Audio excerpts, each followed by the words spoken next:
So tonight's program, this is of course March, and this is Women's History Month. So we want to learn about women's history, and this is a very interesting topic. We have a great, maybe the best photograph. I guess it is this. I picked it for the cover slide. Four women leaving their plane, and the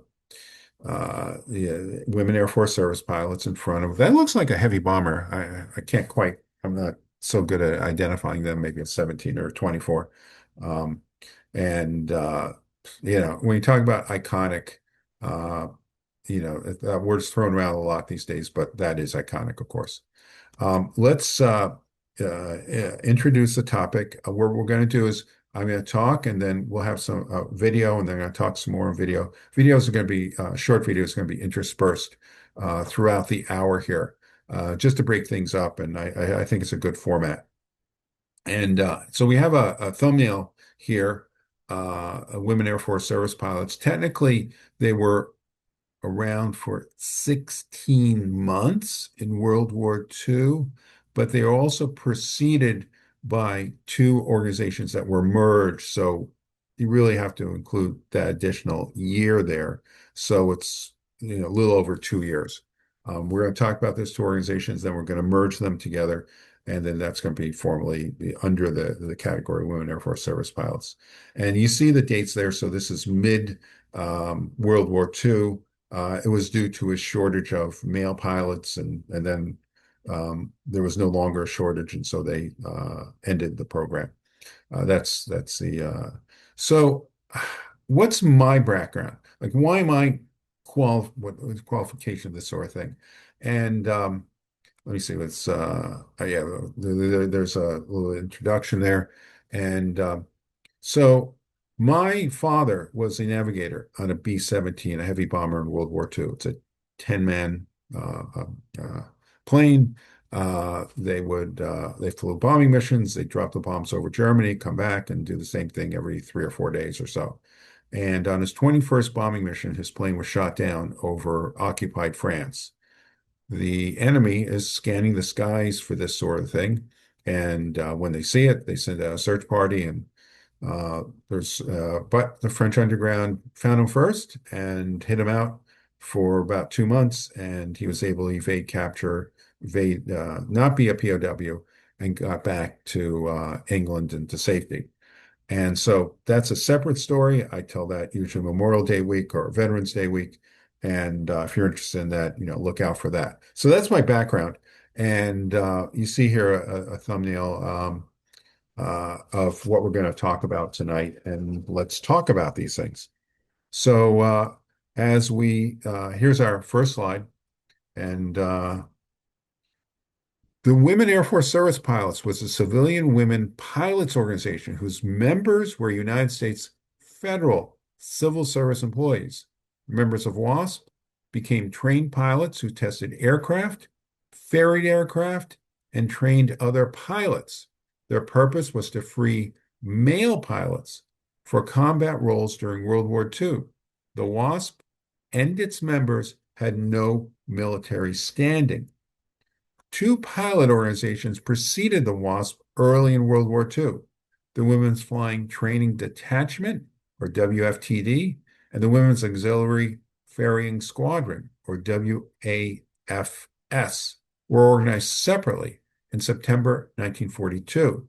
They were pioneering organizations of civilian women pilots who were attached to the United States Army Air Force to fly military aircraft during World War II. In August 1943, the two pilot organizations merged to create the WASP organization. The WASP arrangement with the U.S. Army Air Force ended in December 1944. During its period of operation, hold on, we're behind it. During its period of operation, each member's service had freed a male pilot for military combat. They flew over 60 million miles, transported every type of military aircraft, towed targets for anti-aircraft gun practice, and transported cargo. In the summer of 1941, before the United States entered World War II, pilot Jackie Cochran, and test pilot Nancy Harkness Love independently submitted proposals to the U.S. Army Air Force to allow women pilots in non-combat missions after the outbreak of World War II in Europe. WASP started out as two separate organizations. Pilot Jackie Cochran wrote to the First Lady, Eleanor Roosevelt, in 1939 to suggest the idea of using women pilots in non-combat missions. Cochran was introduced by Roosevelt to General Henry Arnold, Chief of the Army Air Force. Arnold asked her to ferry a bomber to Great Britain in order to generate publicity for the idea of women piloting military aircraft. Cochran went to England, where she volunteered for the Air Transport Auxiliary and recruited American women pilots to help fly planes in Europe. The Air Transport Auxiliary was a British civilian organization which ferried military planes for the Royal Air Force and included female pilots. 25 women volunteered with Cochran. Before I talk about the photograph, so what is going on here? There is a shortage of, let's say, male pilots. A shortage of pilots is a better way of saying it in both the United States and in Great Britain at this time.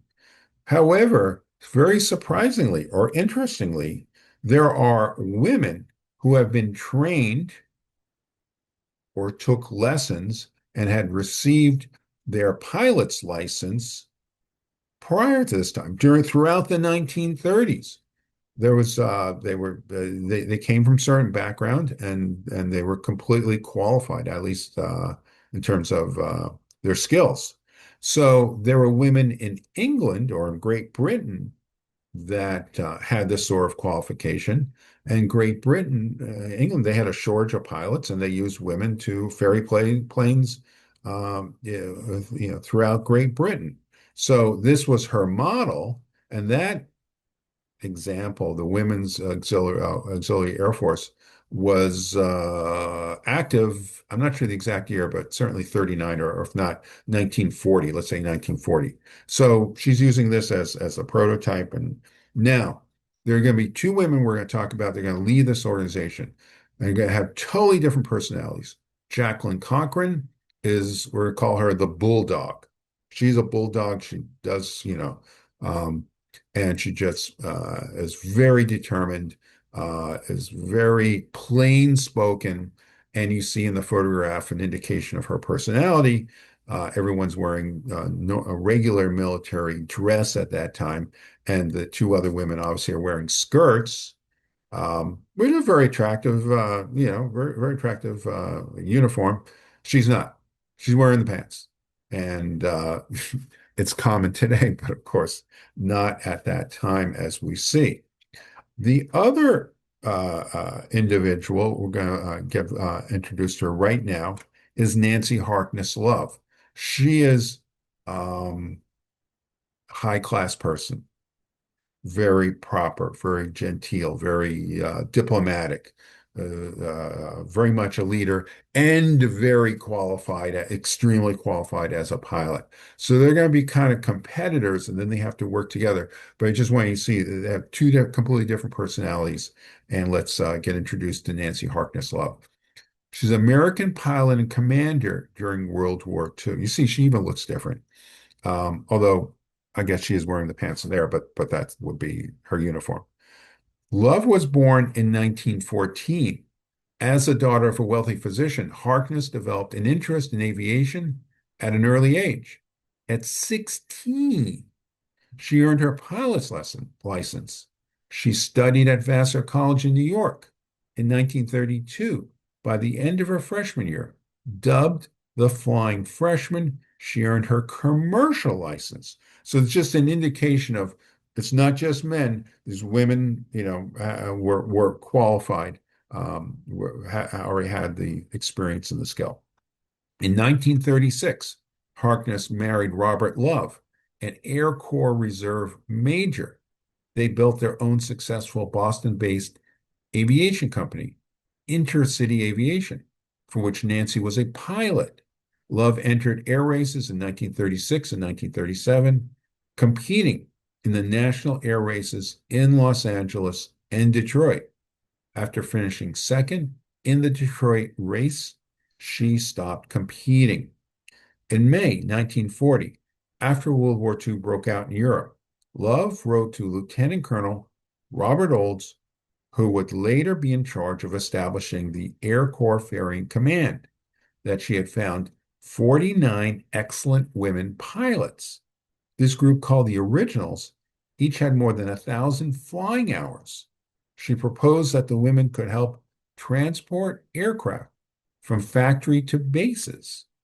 Olds submitted the plan to General Hap Arnold, commander of the United States Army Air Force, who turned it down after Jacqueline Cochran extracted a promise from him not to act on any proposal regarding women pilots that did not make them commissioned officers commanded by women. In early 1942, her husband, Robert Love, was called to active duty in Washington, D.C. as the Deputy Director, Chief of Staff of the Ferrying Command. Nancy Love took a civil service position in Baltimore, Maryland, with the Office of the Ferrying Command commanded by Colonel William Tunner. Surprisingly, war rationing made it easier for Nancy to get gas to fuel an airplane than for a car. Love piloted her own aircraft on her daily commute from the couple's home in Washington, D.C. You guys got that?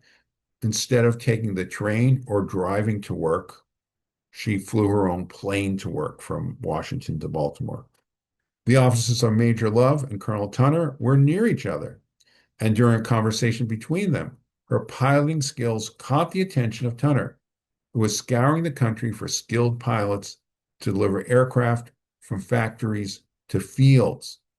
Love convinced Tunner that using experienced women pilots to supplement the existing pilot force was a good one. He appointed her to his staff as executive of women's pilots. Within a few months, she had recruited 30 experienced female pilots to join the Women's Auxiliary Ferrying Squadron. Love became their commander. In September 1942, the women pilots began flying from Newcastle Army Airfield, Wilmington, Delaware. All right, so now we have a bit of a 5-minute video on Nancy Harkness Love. Nancy Lincoln Harkness was born on February 14, 1914 in Houghton, Michigan, to Dr. Robert and Alice Harkness.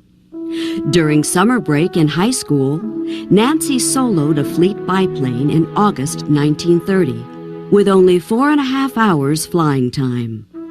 Just 5 weeks later, the 16-year-old earned her private pilot's license. Nancy enrolled in Vassar College in 1931 and became known as the Flying Freshman for organizing a collegiate flying club. Nancy found work in aviation, first for Beechcraft and then Waco selling aircraft, before she took a job with Intercity Airlines, a fixed-based operation owned by a young Princeton and MIT alumnus named Robert Love. Nancy left Intercity Air after winning an appointment as a pilot for the Bureau of Air Commerce in the National Air Marking Program. She resigned in late 1935 and married Bob Love in January 1936, followed by a flying honeymoon to California. Nancy became a test pilot for the Hammond Y safety plane and later for Gwin Air Car in Buffalo. The Gwin Air Car was a 2-passenger, auto-like airplane, heralded as the family vehicle of the future. Nancy also helped develop the tricycle landing gear while at Gwin.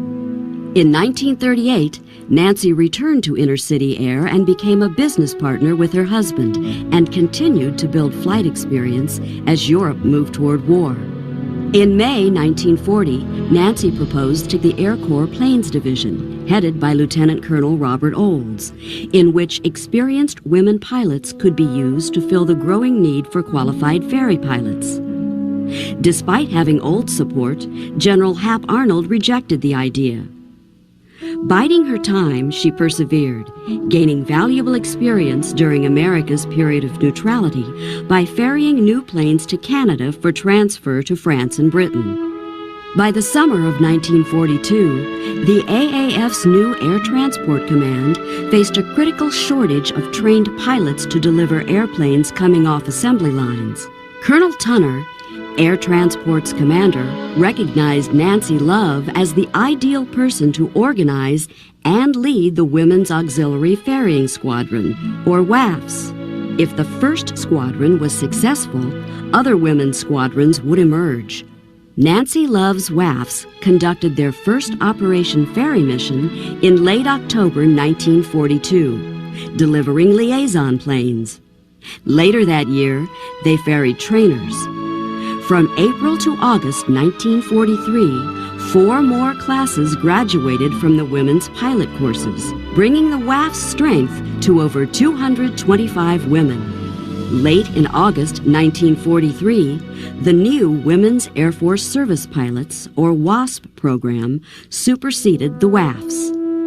Meanwhile, Nancy had been determined from the beginning to challenge the Army Air Force's policy that limited women ferry pilots to flying light, simple aircraft.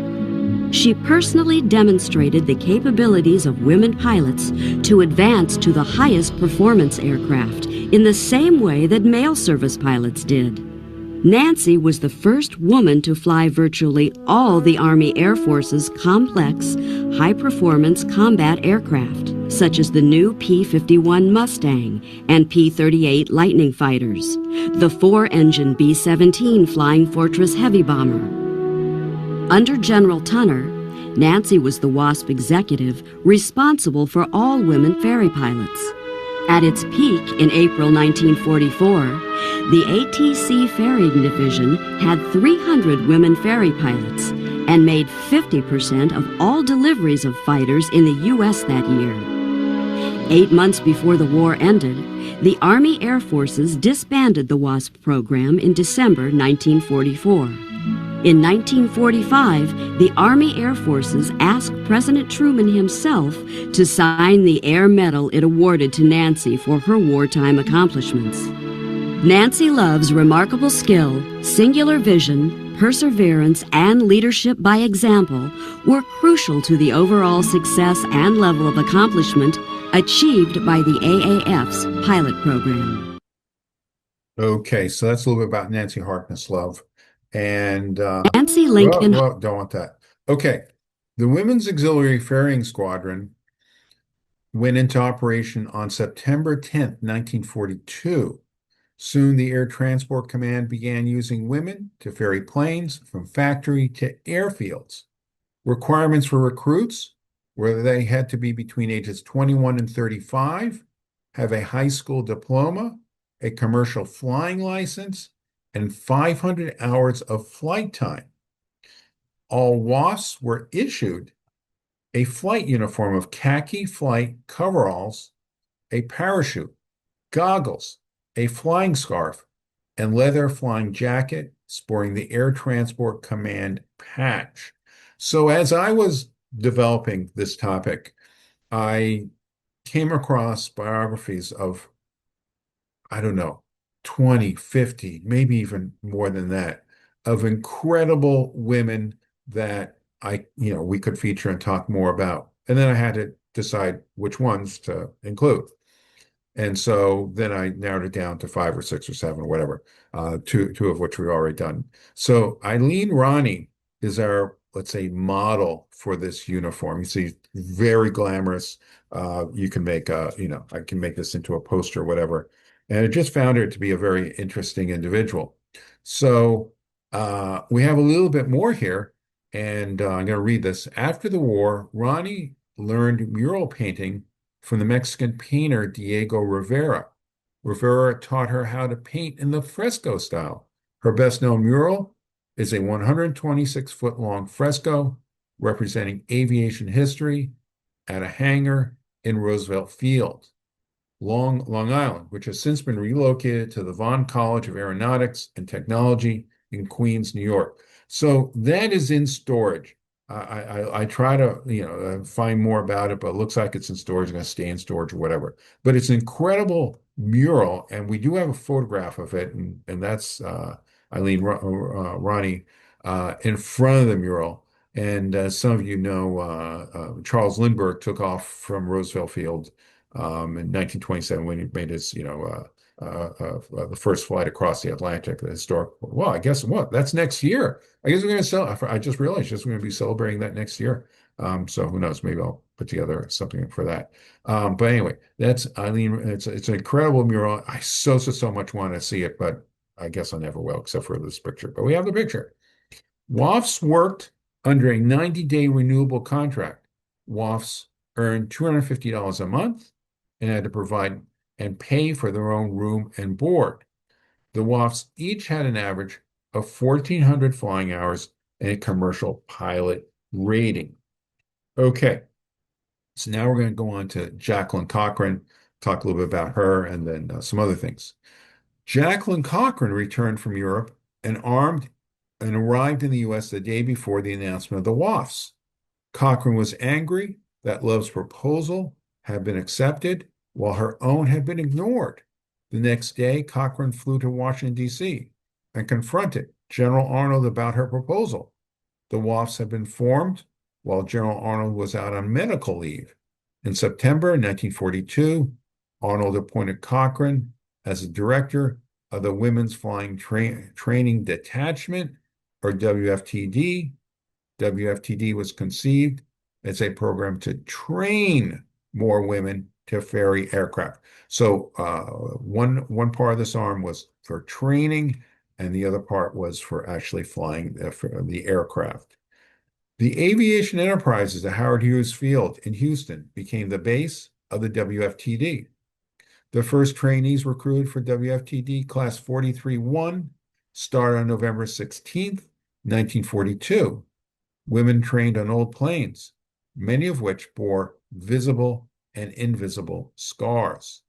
WFTD pilots were issued large khaki coveralls, which the trainees called zoot suits.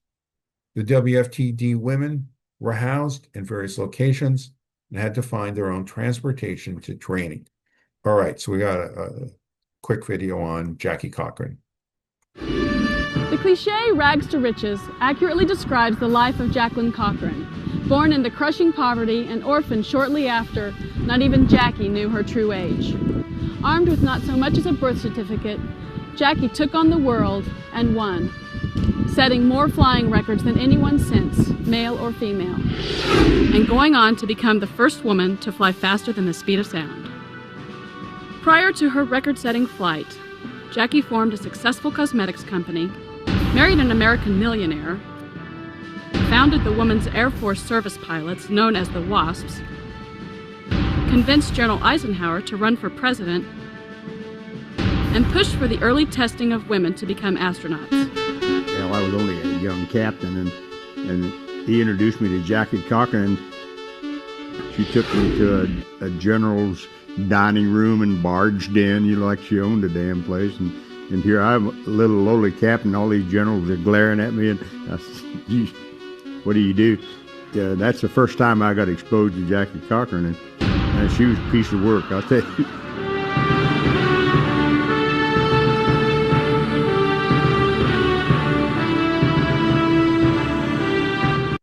So this one was a lot shorter than the previous one.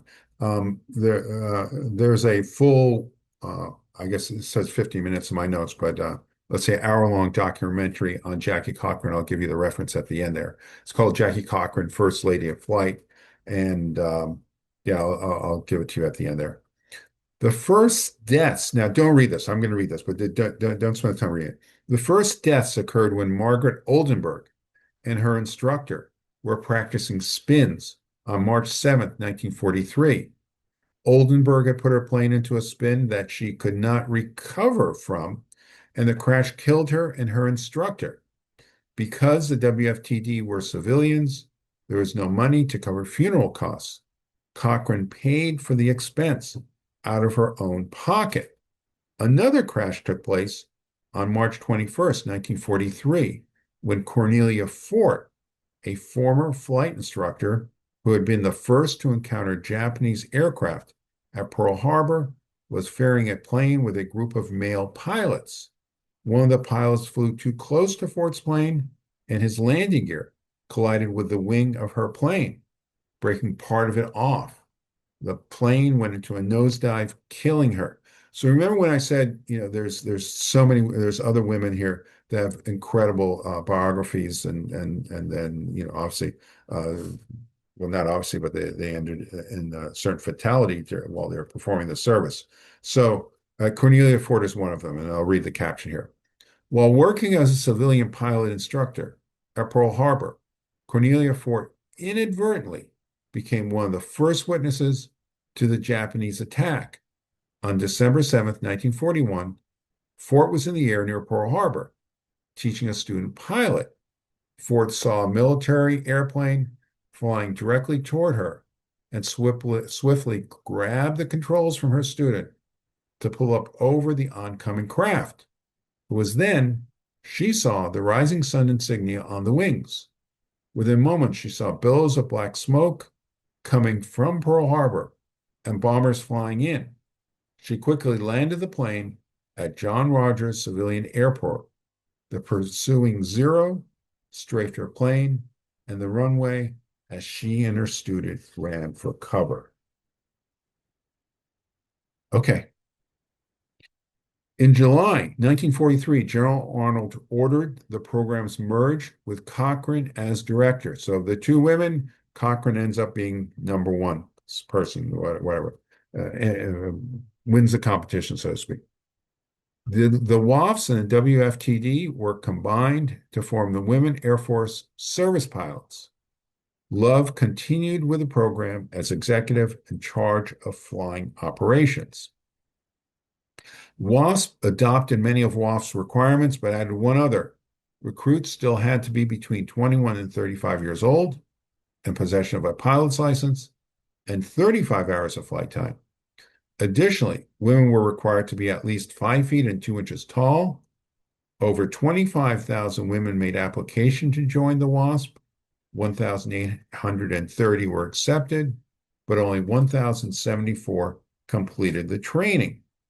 Many of the women came from wealthy backgrounds that had afforded pilot training earlier in life, or had husbands who helped pay for their expensive training.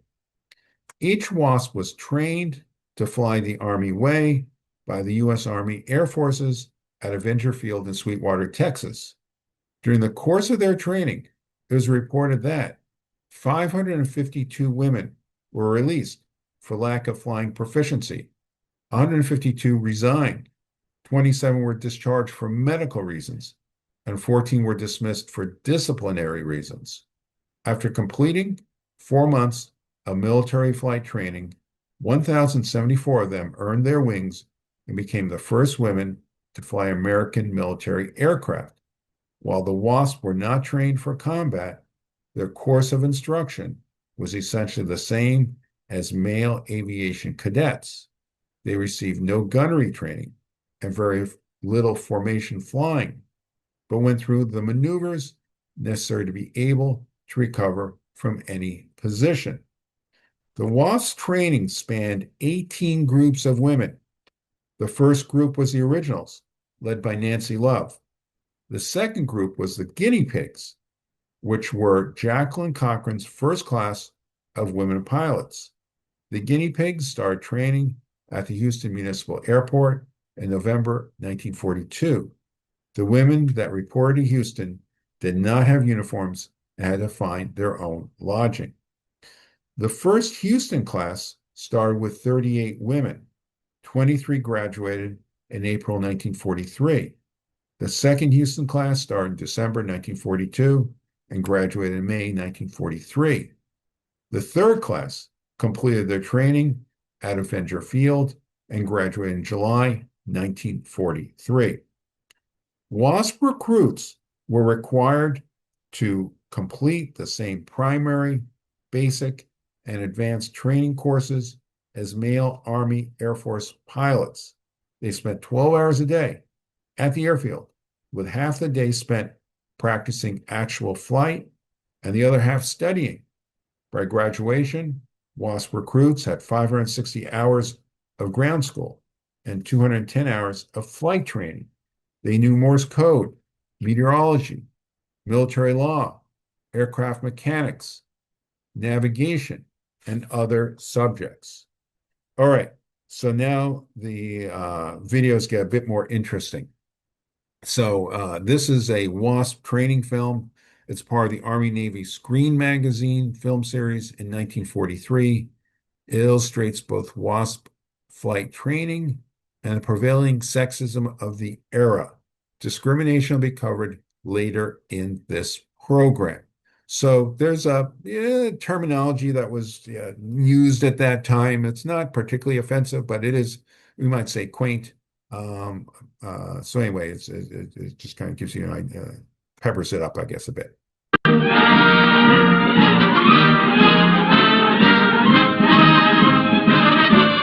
This is Texas, cradle of our Army's Air Force.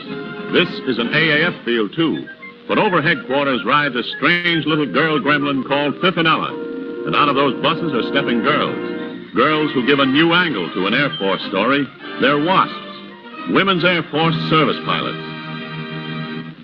But even before they get a chance to take the polish off their nails, it's out onto a dusty Texas drill field with them. Right away, the Air Force wants to get a little muscle on those pretty arms. This scene provides a pretty fair picture of what the girls look like from all angles. None of them are under 21 or over 35. Now, chinning yourself is a very wholesome kind of, thank you, sir, a very wholesome kind of conditioner for young ladies about to embark on a serious venture.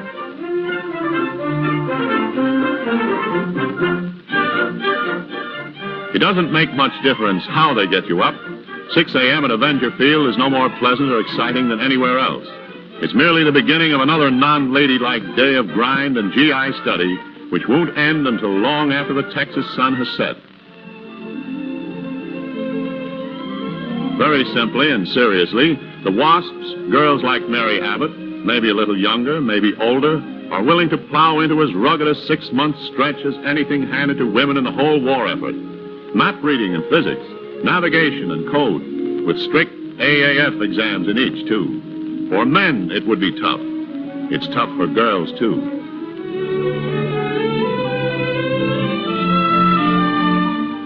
To be accepted as a WASP, each girl had to have 35 hours in the air beforehand, enough to know men's airplane talk when they hear it. But flying here is different, Kay. The instrument board of that link trainer has instruments and radio devices and controls you never dreamed of. This is the Army, Kay. The Army judges each girl not by her eagerness, but by her ability to fly. The little blonde on the right, with her hair bleached by the sun, you or I might judge by other standards. She doesn't. Lonnie, her name's Lenore Horton, is pretty serious about her flying, for the duration anyhow. She and her good friend from New York named Nancy Church have paired off as a flying buddy team. Nancy's riding the controls today and will get credit for the time. Lonnie gets some good practice on a radio and navigation. Next flight, they'll trade.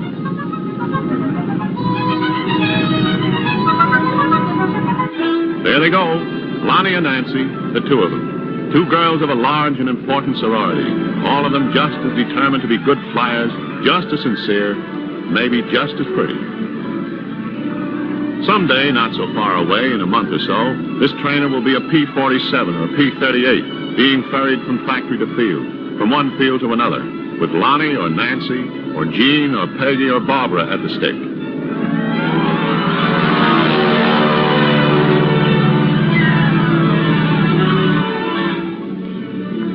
Nobody should ever tell a WASP that flying's not a woman's job. They wouldn't believe it, any more than if it were said a girl can't be a good flyer and a woman at the same time.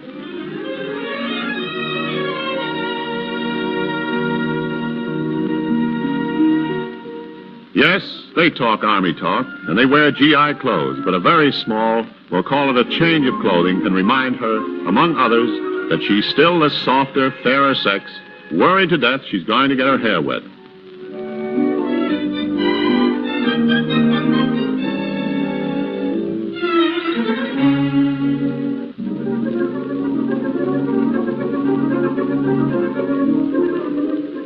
At this point, nobody should tell a Screen Magazine audience that a wasp is anything but a woman when she gets time for relaxation in the sun.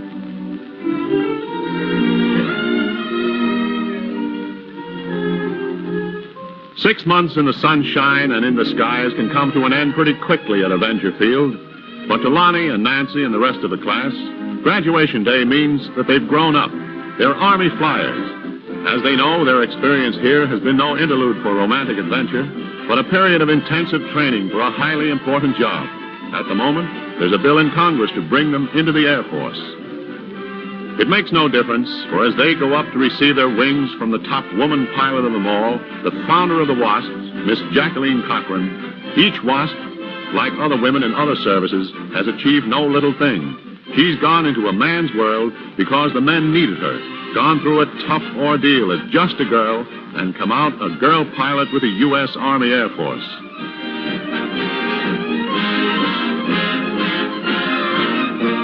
No time to waste. Everywhere they're badly needed for ferrying duty, so that the men, trained and training, can go off to fight, while WASPs help get their ships started on the road overseas. There is a reason for the WASPs.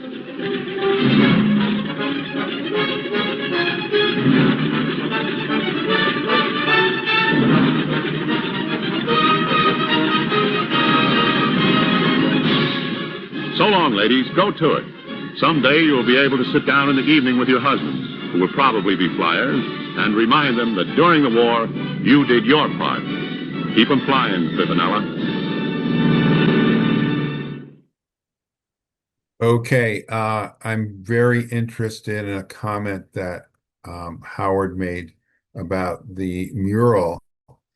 So maybe you can, if you have any more information on that. He says it's at the Cradle of Aviation Museum in Garden City, New York, near Roosevelt Field. And at minimum, the recommendation is to visit that museum. He recommends it very highly. And I can imagine it'd be really, really great. And my question is that, and don't unmute now, but if it's on display there, you can see that specific mural. In essence, that's where it ended up and not where that Vaughn College. I'd love to be able to see it. So ferrying planes. After their training, the WASP were stationed at 122 air bases across the U.S., where they ferried planes from factory to air bases. During World War II, women pilots flew 80% of all ferrying missions. WASP freed 900 male pilots for combat duty during World War II. When a flying mission came in, the WASP would go to the factory, fly the plane in a test flight, and then deliver the plane.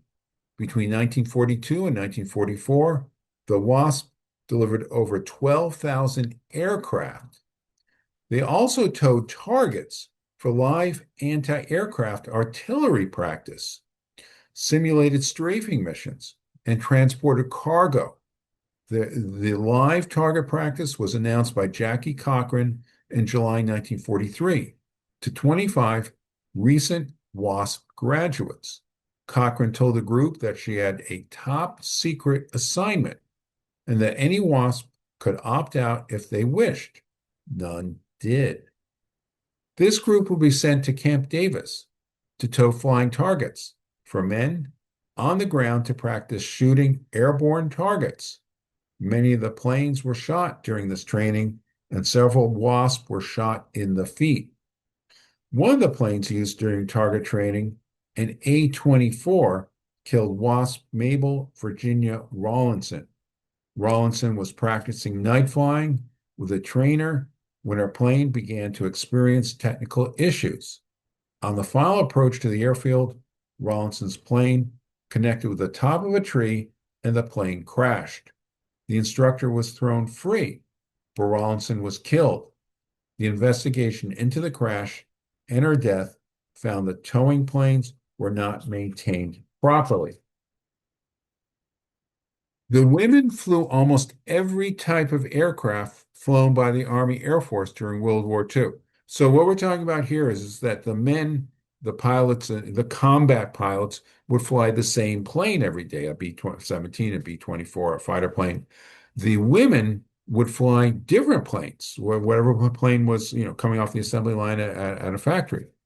In addition, a few exceptionally qualified women were allowed to test rocket-propelled planes, to pilot jet-propelled planes, and to work with radar-controlled targets when men were less willing to fly certain difficult planes, such as the first jet-powered aircraft, the B-29 Superfortress. General Arnold recruited 2 WASP to fly these aircraft. Arnold believed that if men saw women fly these planes successfully, they would be embarrassed into taking these missions willingly. 2 WASP, Dorothea Johnson and Dora Doherty Strother, were chosen to fly the B-29. They gave rides to men training to fly the B-29 and flew to New Mexico, where there was a crowd waiting to see them land. General Arnold's plan worked. From that day on, there was no more grumbling from male pilots assigned to train on and fly the B-29 Superfortress. So the next video we're going to look at is by far the best. It's just a phenomenal historic account here. And if you're doing something else, now's the time to pay 100% full attention to this, because you're going to love it. And if you don't, it's just going to pass by and you're like, what did I miss? Okay. The B-29 was the largest long-range bomber ever built. Rushed through production, it was critical to America's war with Japan. After Boeing's top pilot was killed testing it, the plane acquired a dangerous reputation. Colonel Paul Tibbets, who would later pilot the Enola Gay, was responsible for convincing pilots the B-29 was safe to fly. He would use the WASP to make his point. And that's where I thought, if I could train those 2 girls to fly, nobody had to say anything. Put those guys in the airplane with them and let them do the routine that I taught them to do. I really didn't think that I was big enough to fly a 4-engine airplane. I'd never been in one before in my life. In those days, I was 5'5". I didn't think I had a 4-engine hand. Dusenberry, going to be flight engineer, he got me off to one side when he could. He said, what are those? I said, those are 2 women we're going to teach to fly the airplane. And he looked at me and said, you're going to be in the airplane, aren't you? I said, yes, Deuce, I'll be there. And I worked the girls hard 3 days. We flew for 7 hours a day. And we went up and did the air work, engine out procedures and stalls. And on final approach for our first landing, there was smoke coming out of number 3 engine. We had a real problem with engine number 3 when the cockpit filled full of smoke. And Doris didn't take any instructions. She didn't hesitate 1 minute. Now, I'm sitting back beside the engineer. I'm back out of the way. I never opened my mouth. My engineer looked at me, I told him, I said, Deuce, wait. I turned to look, and Dusenberry was our flight engineer, and sure enough, and so I told him to feather number 3 and pull the fire extinguisher, which he did. There's no way I would have interfered. He did everything just like the book said to do it. When I thought they were ready, I said, okay, we're going to go. My orders were to go to Clovis, New Mexico, where this transition school was. And then we were supposed to take various crews up with us and show them how to fly the B-29. Well, this was an extremely interesting position because these were seasoned 4-engine combat crews. They were dumbfounded that 2 women would fly that airplane that way when they said it wouldn't fly. It was an amazing effect. When they went through that routine that Dora and Dee Dee gave them, one of the men on that airplane came back, went into the operations officer, pulled off his wings. Now, these are all college football heroes, see? He pulled off his wings and threw them down on the desk of the operations officer. He said, I'm finished. That's the end of it. This guy looked at him and said, "Lieutenant, pick up your wings. You're not finished, so we tell you you're finished." This, of course, happened in late 1944. I never thought anything more about it. And then in 1995, I received a letter that really amazed me. I couldn't believe it. The man who wrote it said, "I realize that it was a long time ago, but I still want to thank you for helping me that day at Clovis. You came to show us that the B-29 plane was not one to be feared. You were the pilot that day and demonstrated your excellent flying skills and convinced us the B-29 was a plane that any pilot would be proud to fly." From that day on, we never had a pilot who didn't want to fly the B-29.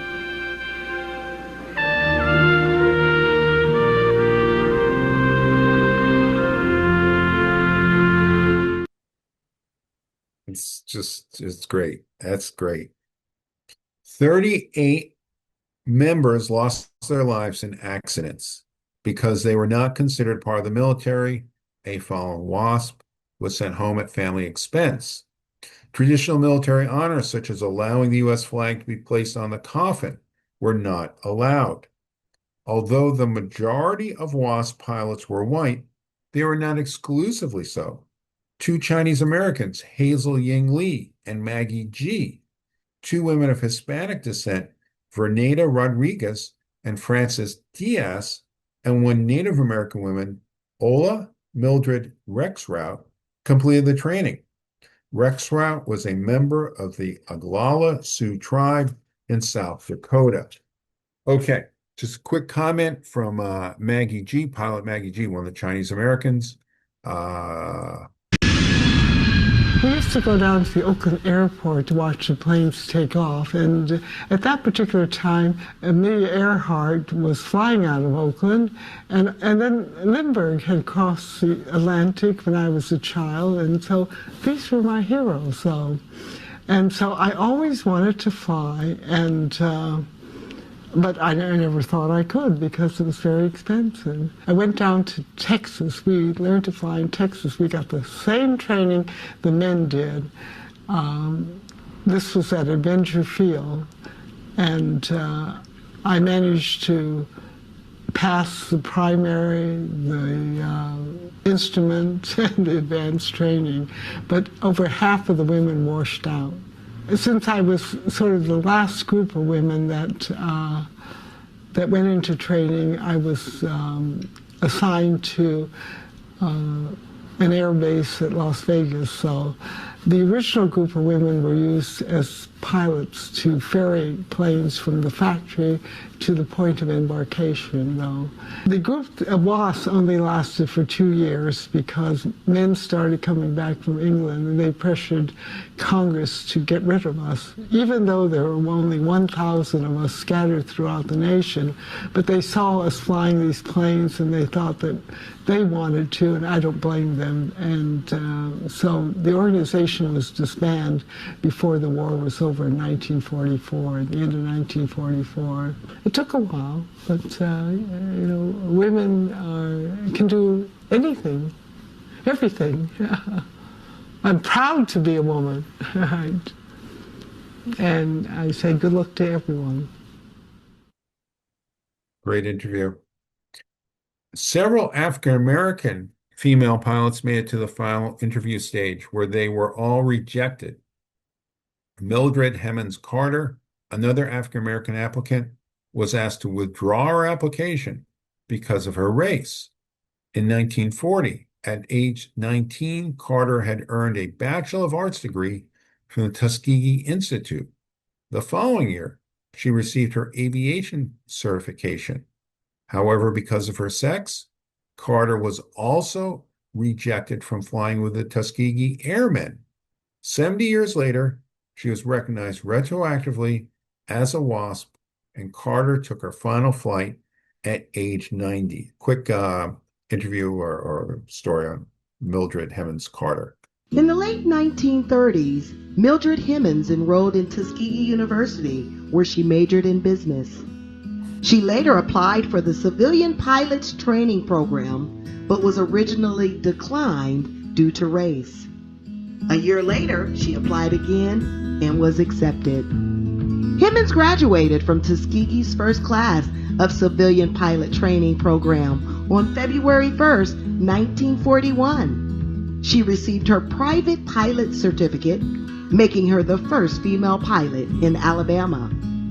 Mildred met Herbert Carter in 1931 when they crossed paths on the Tuskegee campus.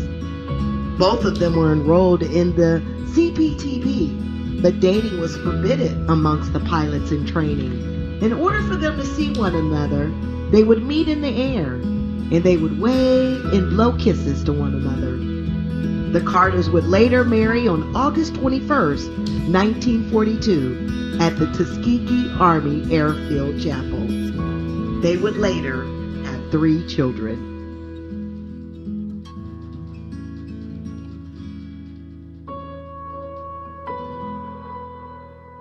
It was really tough picking these, deciding which ones. But anyway, we got them in. The WASP members were U.S. federal civil service employees and did not qualify for military benefits. Each member paid for her own transportation to training sites, for her dress uniforms, and room and board. In September 1943, a WASP militarization bill was introduced to Congress. General Arnold testified in front of the House Military Committee that the WASP were all good flyers, and he plans to send all the male pilots to fight. However, some in the media disagreed with General Arnold and began to write opinion pieces in the newspapers. Time, the New York Daily News, and the Washington Post all urged women to step down and give the jobs back to men. Journalist Drew Pearson questioned legality of funding the WASP program and even accused General Arnold of being manipulated by Jackie Cochran's feminine wiles. In June 1944, the U.S. House bill to provide the WASP with military... there we go. Yes, there we go. The U.S. House bill to provide the WASP with military status was narrowly defeated. The House Committee on the Civil Service declared that it considered the WASP unnecessarily, unjustifiably expensive, and recommended that the training of women pilots be halted. By this time, the Army Air Forces had developed an excess of pilots and pilot candidates. As a result, Arnold, who had been a proponent of militarization, ordered that the WASP be disbanded by December 20th, 1944. Arnold is quoted from a speech he delivered at Avenger Field in Sweetwater, Texas, on December 7th, 1944. The WASP has completed its mission. Their job has been successful, but as is usual in war, the cost has been heavy. 38 WASP have died while helping their country move toward the moment of final victory. The Air Forces will long remember their service and their final sacrifice. President Jimmy Carter signed legislation in 1977, providing that service as a WASP will be considered active duty for the purposes of programs administered by the Veterans Administration. Honorable discharge certificates were issued to the former WASP members in 1979. In 1984, each WASP was awarded the World War II Victory Medal. In 2005, the National WASP World War II Museum, located in Sweetwater, Texas, opened. The museum features exhibits depicting WASP leadership, the training experience, and life in Sweetwater. On July 1st, 2009, President Barack Obama and the United States Congress awarded the WASP the Congressional Gold Medal. 3 of the roughly 300 surviving WASP were on hand to witness the event. WASP members face discrimination because of their sex during their work numerous times. One WASP, Lorraine Rogers, later recalled that some men didn't trust the smaller women to be able to handle the planes. Some commanders would give out undesirable planes to the WASP to fly. One commander at Lafayette was formally admonished for treating the women unfairly. WASP Teresa James believed that the women pilots were disliked because they flew longer than the men service pilots. We flew our tails off. However, James also reported that she was sometimes treated like a celebrity when she stopped at Army bases for refueling. She said they had never seen a woman pilot in an Air Force airplane. Camp Davis at North Carolina had the most prejudice and discrimination against the WASP. The base commander, Major Stevenson, told the women that both they and the planes were expendable. Sabotage was suspected in some incidents at the camp, and Cochran found traces of sugar in the engine at one WASP crash site. 2 WASP women died in the line of duty at Camp Davis. While the women were doing the same job as men, who were also civilian ferry pilots, the WASP were paid at 2/3 the rate of their male counterparts.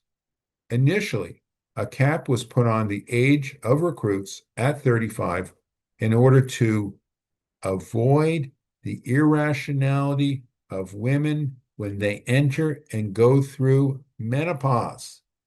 At the time, the military determined that age 40 was a time when menopause began. So if the war lasted more than 5 years, most recruits would just be entering the time of debilitating irrationality. The WASP were even grounded for a time during their menstrual cycles by male commanders because they believed they were less efficient during menses. This was stopped when flight records showed that this thinking was false. All right, made it to 8 o'clock and about the hour, and I always try to keep it within the 60. So here's our resources. We're figuratively at the library, and the documentary that I took, the account of the B-29 is called Fly Girls. That is the #1 one. That's the best one. Don't even look for anything else. That's the best one. Fly Girls, PBS. Anything PBS, of course, is going to be the best. 1999. But then another one, really good one, I'm not quite sure it's produced by maybe PBS, Jackie Cochran, First Lady of Flight. See, they're both kind of made about the same time, about 25 years ago. And that's available on YouTube. Hopefully Fly Girls is maybe I think it's in the library system. Then there's some children's books. So Maggie G, we saw her a few moments ago. There's a children's book on Maggie G. And then onto an adult book, so to speak. The Girls Who Stepped Out of Line, and that's, whatever, 15, 20-page biographies of various women, one of which is Ola Mildred Rexroute McDonald. So again, I think that's in the library system as well. And then The Women with Silver Wings, Catherine Sharp, Landeck, a recent one, I guess. So that is what I have for you guys tonight. We'll open this up for questions or comments. Hold on, I got messed up here. Well, let me stop the share, I guess. I think that's it.